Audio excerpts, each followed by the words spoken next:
अजीब बात है ना, अजीब जुल्म है ना।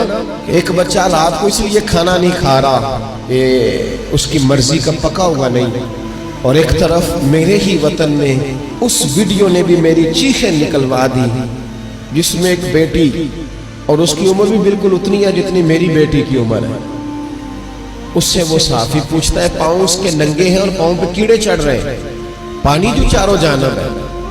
तो उससे पूछता है, पुत्र क्या चाहिए?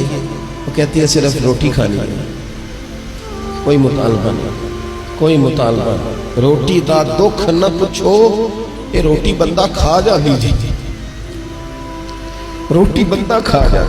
तो वो सोसाइटी किस तरह सुकून पाएगी कि जो अपने बच्चों के लिए तो हर रोज रंग बिरंगी चीजें खरीद के लाए, और बिल्कुल उनके 5-7 घंटे के फासले पर वो लोग भी मौजूद हों जो कहे सिर्फ एक टाइम रोटी मिल जाए।